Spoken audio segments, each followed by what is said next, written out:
Hey loves, happy new moon in Scorpio. However, or whenever you are taking some time to work on this practice, this is here for you. I mean, to be used for the whole week because I think this week is going to be super intense. And I think it is an amazing opportunity for you to have an inner workshop, inner kind of introspection into yourself and what's been showing up maybe over the weekend, maybe over this week, maybe over the last couple of weeks, who knows. But welcome to the new moon in Scorpio. So the sun and the moon will be at 28 degrees. I think it's exact around 6 a.m. in the morning. And it really is. Now, the new moon in Scorpio is always about doing the inner work, right? It's always that sense. It's one of the most difficult of the new moons. You know, it's not skipping in with joyness and light and kind of like, yay, let's set some goals and intentions. Now, there are lots of really good opportunities, and we will lean into that new moon energy of setting goals, setting intentions, and where we're going. However, where this new moon packs a punch is you will not be able to step into your dreams if you haven't done the work. Like if you haven't done your inner work and if you're ignoring all of the skeletons in your cupboard, then it's just not going to be. Because this new moon is very much about facing our shadow work. It's very much about kind of shedding your skin. It's very much about waking the fuck up. So I can't wait to share it with you because this new moon, not only is it a new moon where the sun and the moon meet together, but this is also supercharged because Mercury, which is retrograde, will be there, and they're all meeting at 28 degrees. So it is super charged. Mercury is the planet of communication, of how we think, of how we use our mind, of how we use our pathways, how we communicate our needs, how we communicate to others, how we are within that communication. So they're all coming together. So, like I said, it is. So it's at 6:48, I have written it down, in the UK, and it's also making what we call an extremely tight opposition to Uranus, which has just sloped back into Taurus, and Neptune, which is in its final degree of Pisces.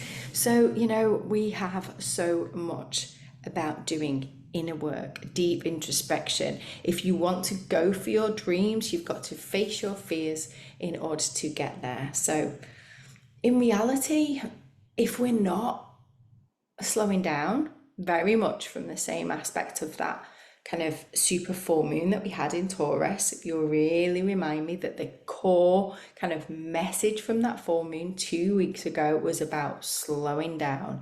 It was about keeping it simple and keeping it focused on just having enough food and having enough sleep and slowing right down.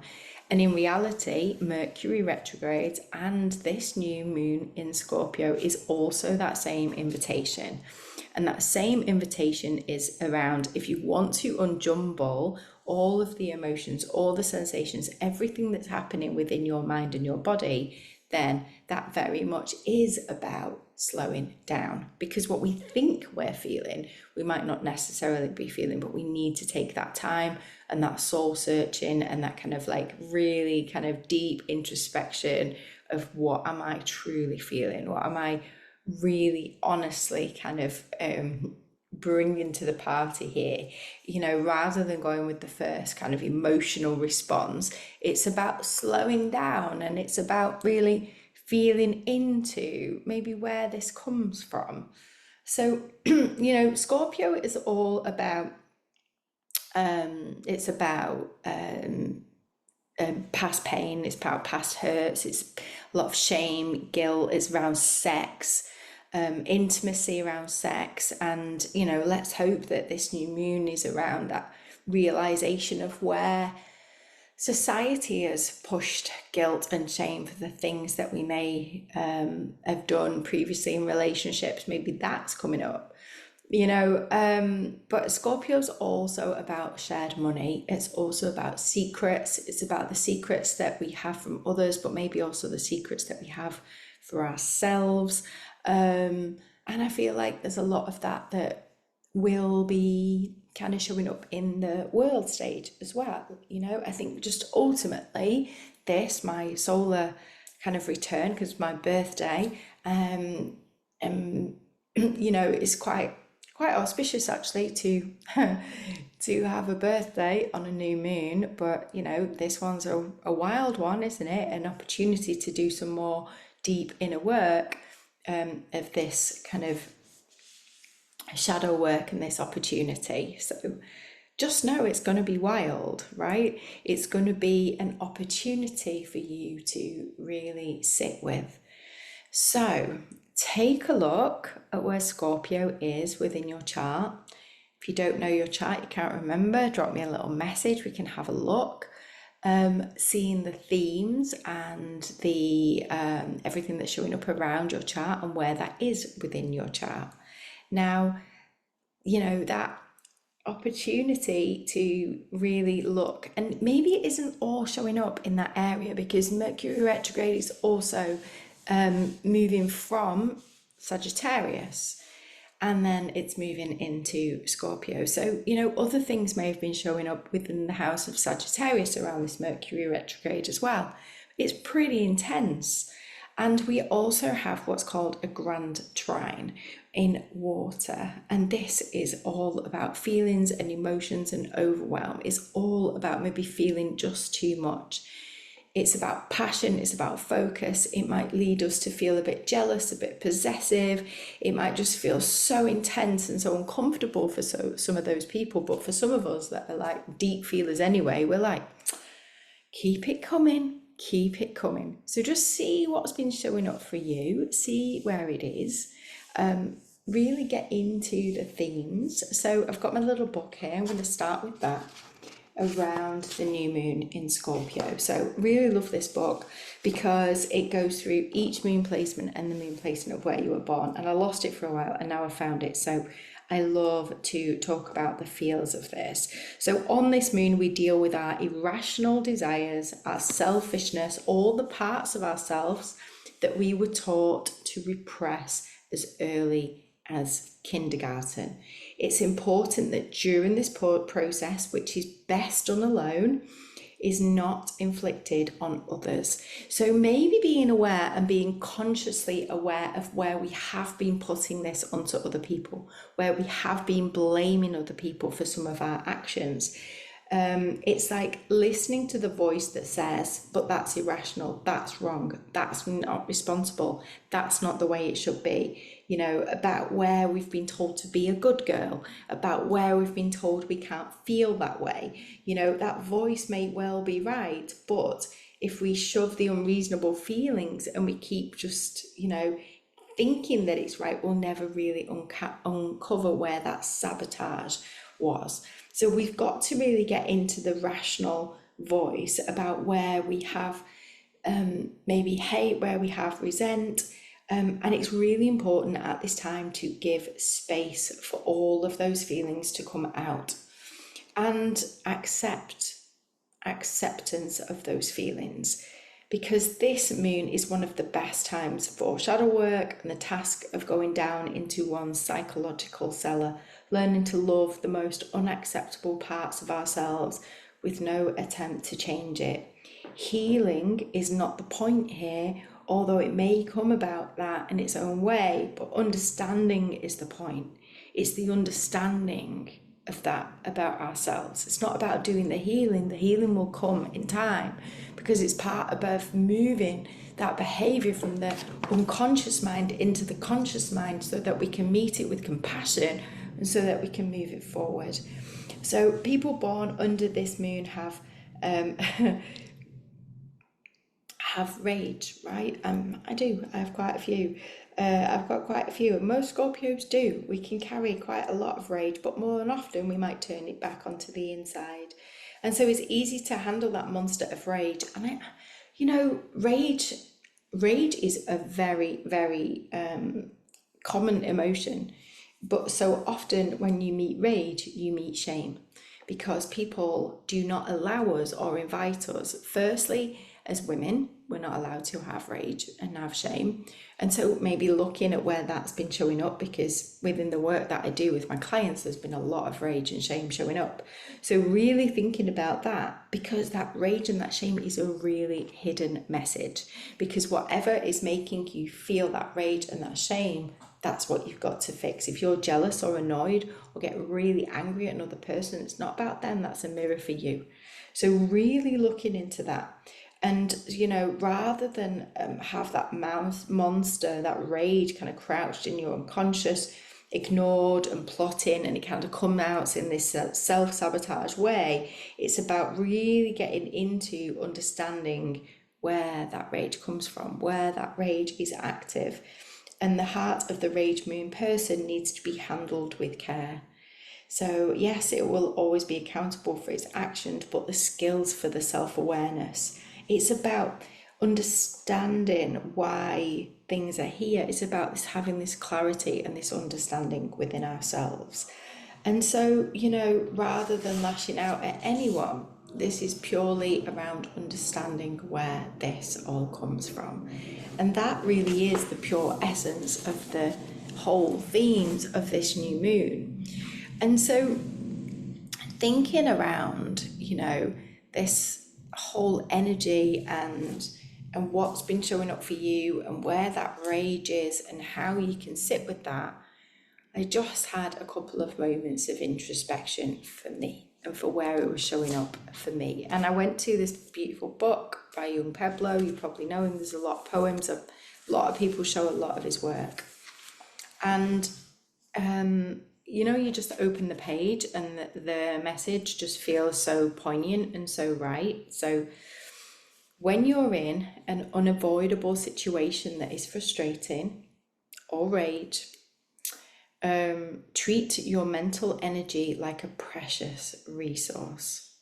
Instead of fueling your frustration with more agitation, which will only make your mind more cluttered and tired, realize that change will eventually wipe all of this away.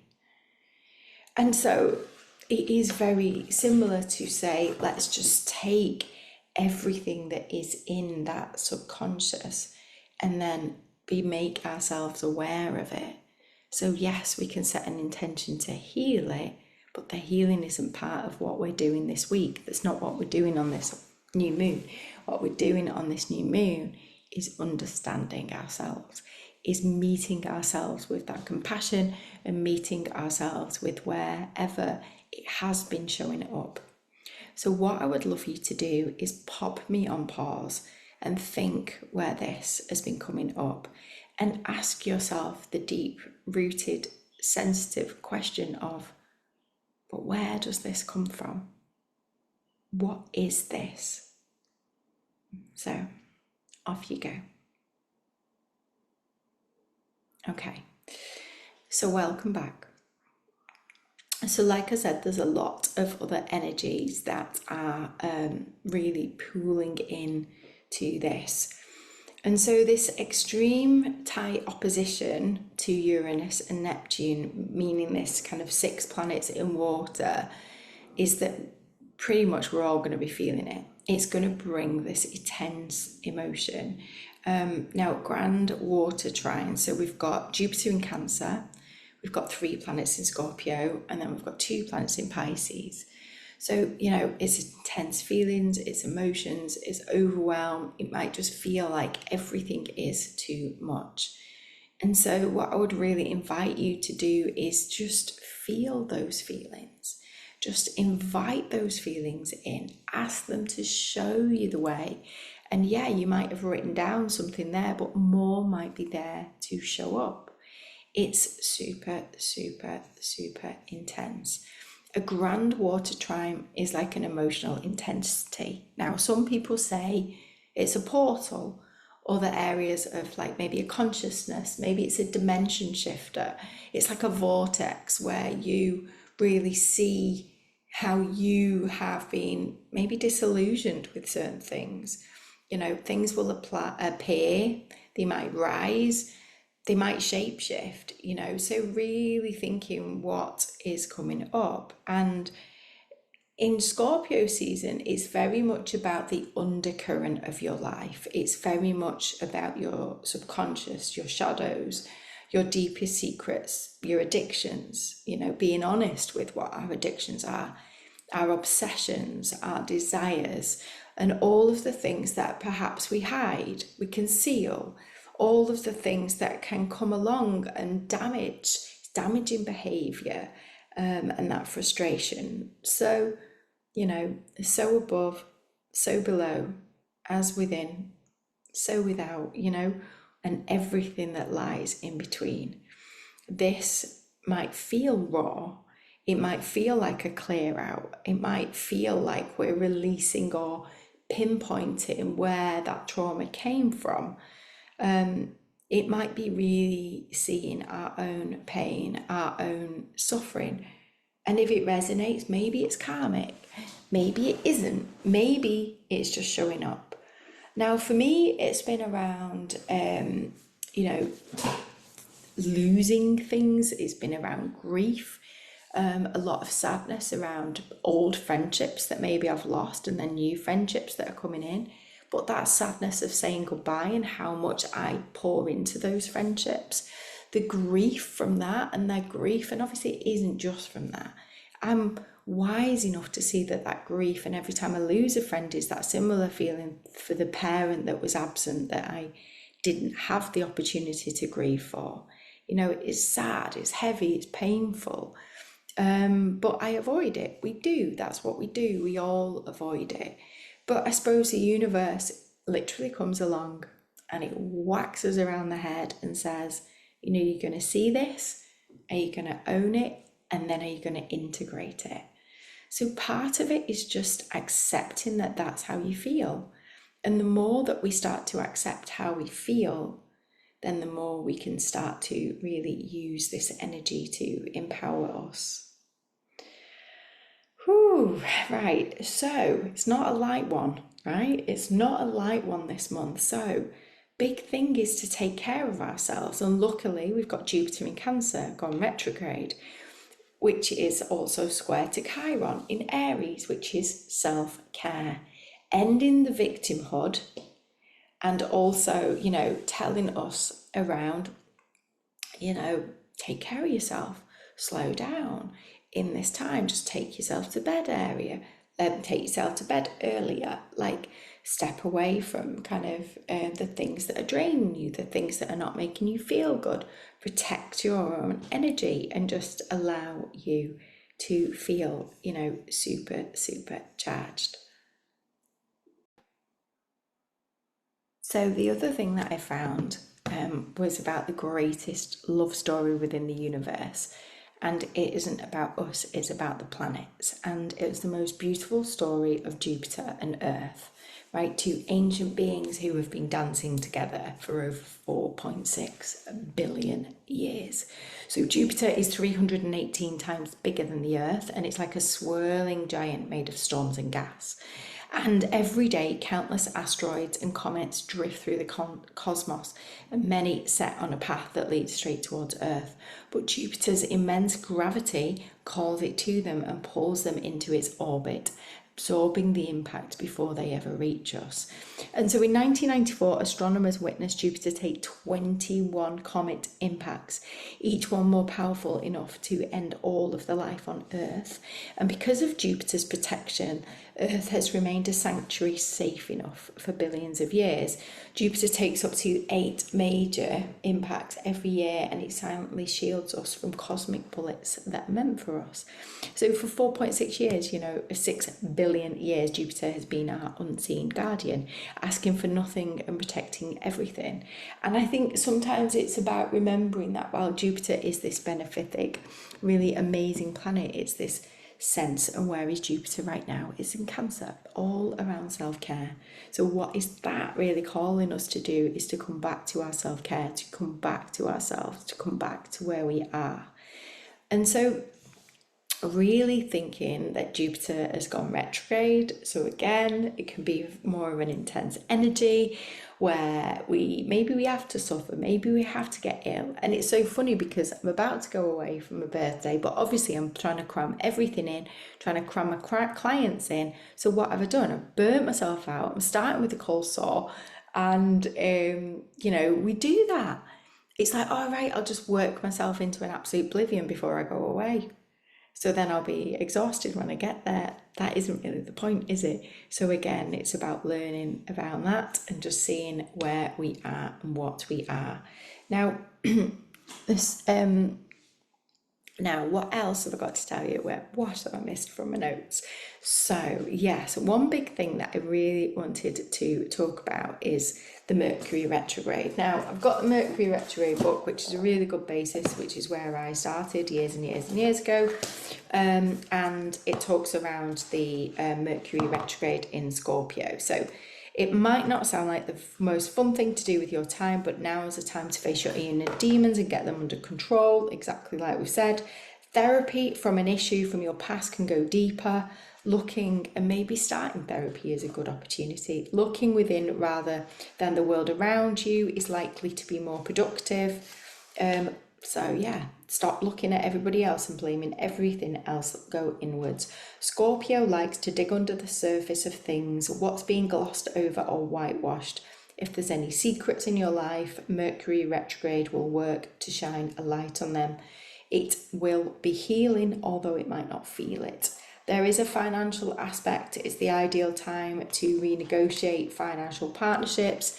It is a great time to figure out financial debts and sit with your financial assets that you've forgotten about or considered.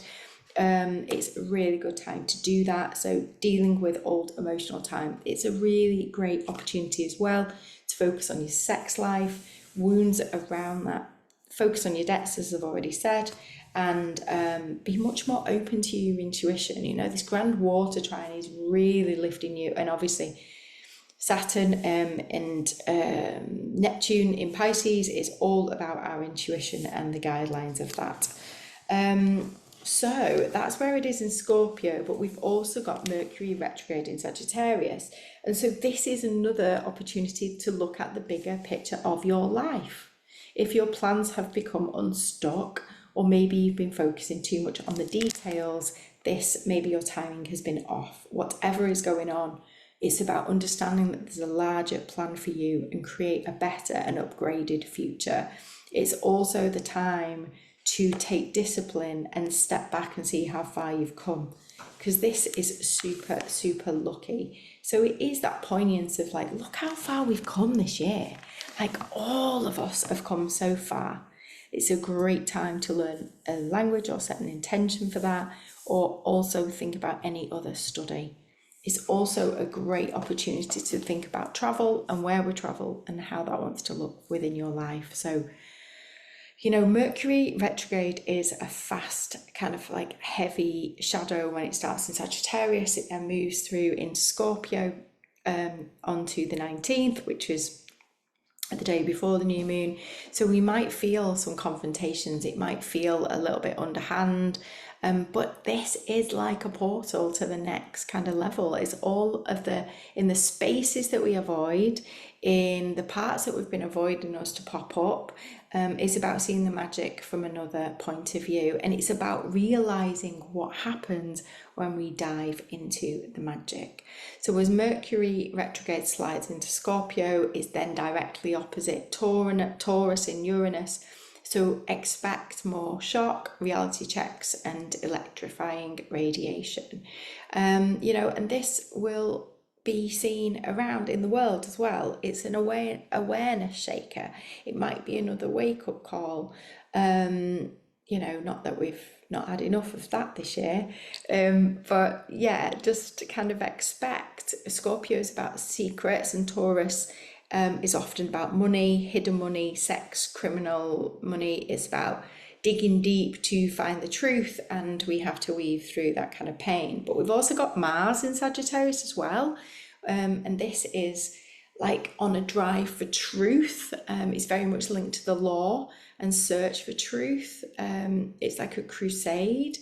for that. And then Pam Gregory, the most amazing the astrologer that I love so much, she said, like, as Uranus slides back here, it'll make the second of 5 sextiles with Pluto, Uranus, and Neptune, all sextile. Now, this is around electromagnetism. Now, it started initially in 1993, which was interestingly when the internet started. And so now we've got the second of 5 sextiles where we've got AI, and all of that, but it's about different timelines. It's about different dimensions of our reality that maybe we didn't even know existed. It's a potential for our own spiritual upgrades and the galactic energy. Uranus was, in myth, the sky god, and because it's at 29 degrees and Neptune's also at 29 degrees, this could also be impacting the seas, flooding, floods, storms, and high winds, which we've definitely seen in the UK. So I think, expect the storms within maybe your own world internally just to be blowing through. And there's just so much energy within this time and within this within this next week or so ahead until the end of the year. And so Saturn retrograde in Pyrrhus is here for the very last time, and this is a sense of really clearing up all of the last business. Now, for me, this was in my 7th house of relationships, and boy, have I done some big work on my relationships. But you can really see the problems, the limitations, all of the bad emotional patterns that I've had in relationships, and not just in like relationships with partners, but also with friendships, and how I need to address that. It's very much a sense of how I take responsibility within that.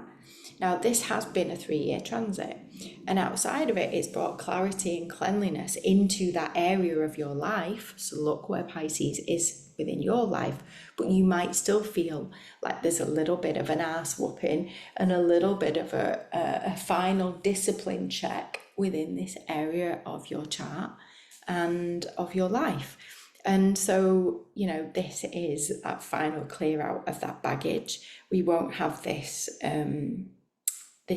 energy here for another 27 years before it moves into Aries. So again, that's something else that is kind of shining that light. Now, just the final thing is that Pluto is in Aquarius, just silently kind of ripping up the whole of society and all of the shit out of society, just to top it all.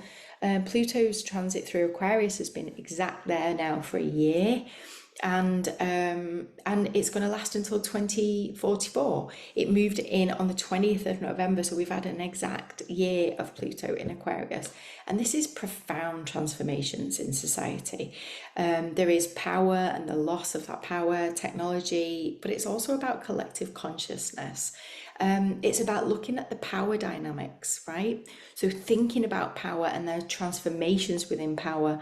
And I suppose where we've always given our power to the top-down structure, where we've had those struggle, but then also where that inner conflict is within our own power, our own authority, like where we give our power away, or where we maybe are manipulative and powerful with people. So there's a real theme of that. But then also technological control. I think there's been a change in the UK law where Apple have always locked down all of our information, but the British government have changed something so that if you've got an Apple phone, something is more out there, the data and the privacy. Now, I'm trying not to focus on that stuff because it's not on my timeline, but it is all around where we may be controlled with technology, and where anything that isn't right for us, for our highest good, they'll be shining a light on that. And so it's all where maybe we can, or maybe we have felt that control, but it's also a sense around environmental strain, because this Pluto in Aquarius will, change, progressive change for humanitarianism, but the urgency of what's going on environmentally on the earth and where we need to work and change differently with the planet, with where we live.